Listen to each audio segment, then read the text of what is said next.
akhlak Nabi itu bisa buat orang yang benci sama beliau jadi jatuh hati kepada beliau.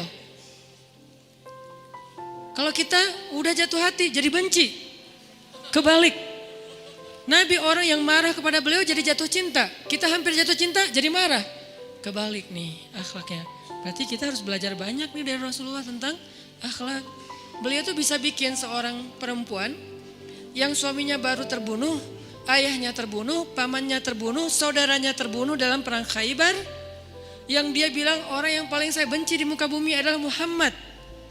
Terus tiba-tiba yang namanya Muhammad datang menghampirinya di dalam tendanya, ditemani oleh beberapa orang sahabat. Lalu kisah itu diriwayatkan, Nabi datang dengan raut wajah yang penuh empati. Dengan raut wajah yang penuh empati. Bukan raut wajah orang yang sebagai pemenang perang. Kan Nabi menang perang waktu itu. Sebagai seorang tuan, bukan. Yang empati. Yang kayak sahabat banget gitu. Datang Nabi duduk di sebelah Sofia. Sofia diam aja, marah banget. Cuma dia gak bisa ngapa-ngapain karena dia berstatus tawanan perang. Mau gimana coba? Mau dia tusuk? Gak bisa, dia sendiri. Dan dia takut bahwa dia akan diperlakukan seperti umumnya orang memperlakukan tawanan perang.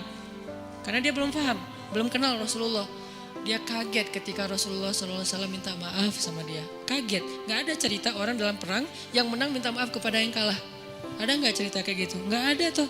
Yang menang minta maaf sama yang kalah. Maaf ya kami menang. Jangankan perang, sepak bola aja susah nyari yang kayak gitu kan ya. Ini akhlak nih untuk kita teman-teman di Bandung dengan Persibnya, nanti di Jakarta dengan apa Jakarta teh? Persijanya. Nanti yang menang siapapun yang tanding, maaf ya menang. Dari mana lo akhlak kayak gitu? Rasulullah. Karena yang itu lebih serius loh daripada bola. Bola kan cuma permainan, entertain, olahraga kan. Gak seserius perang. Perang itu serius. Kalah itu meninggal artinya terbunuh. Kalau kita kalah paling ya kurangin apa? Gak dapat skor gitu, gak dapat poin. Kalau itu kalah terbunuh. Nabi datang minta maaf dengan ekspresi empati yang tinggi, yang dalam. Nabi itu kayak ngerasain banget perasaan Sofia. Minta maaf, menjelaskan. Sofia, maaf ya, aku ikut turut berduka atas wafatnya ayahmu, suamimu. Sofia marah banget. Terus Nabi menjelaskan apa yang terjadi. Aku tuh udah ngasih kesempatan agar kita gak usah berperang, tapi mereka terus menyerang. Maaf ya, ngejelasin lagi. Maaf ya, ngejelasin lagi. Berjam-jam. Seolah-olah Nabi yang minta pengampunan kepada Sofia. Seolah-olah Nabi itu tawanan perang. Minta maaf, menjelaskan kejadiannya. Minta maaf, menjelaskan. Terus kayak gitu dengan ekspresi serius. Dan kelihatan banget lah. Ucapan dan ekspresi orang yang jujur kan kelihatan ya. Jujur bahwa beliau tuh empati banget. Bahwa beliau juga berduka. Terus sampai Sofia dari yang tadinya lihat ke bawah nunduk marah. Lama-lama ngelihat ke arah Rasul.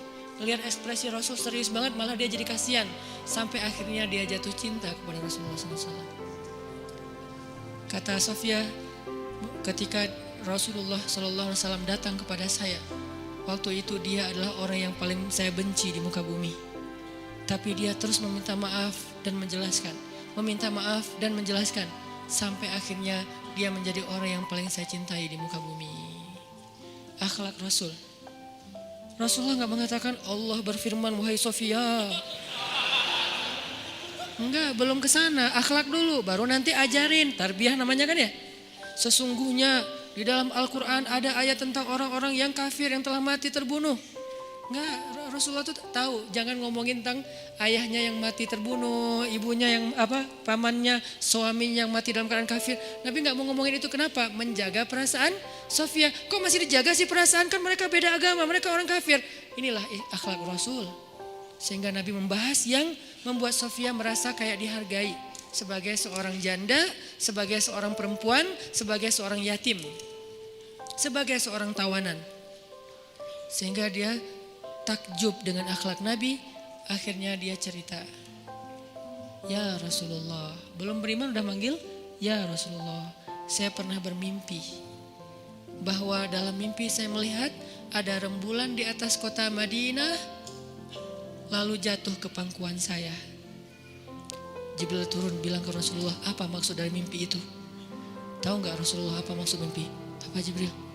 Maksudnya rembulan itu kamu. Maksudnya dia akan jadi istri kamu di dunia dan akhirat.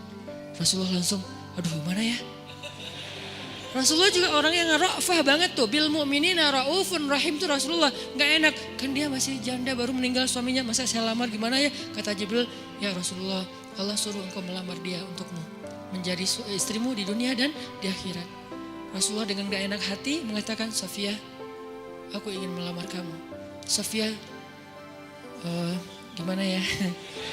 Itu mah cewek ya. Saya mencoba untuk menghayati kisah ini dari angle cewek elegan ya. Bukan cewek biasa, oh boleh gak apa-apa sih, gue sih enggak.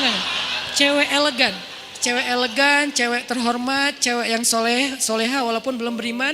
Pasti dia gak akan bilang, Alhamdulillah Masya Allah, A-nya panjang gitu kan ya. Terus pakai emoticon berderai-derai, enggak. Dia terhormat. Dia akhirnya saya terserah gimana baiknya aja, menikahlah Nabi dengan Sofia. Modalnya apa? Akhlak.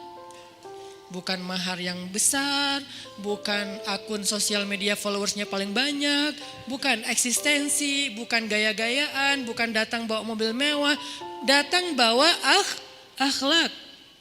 Ini kayaknya modal kita belajar juga nih gimana cara ngelamar calon istri, akhlak.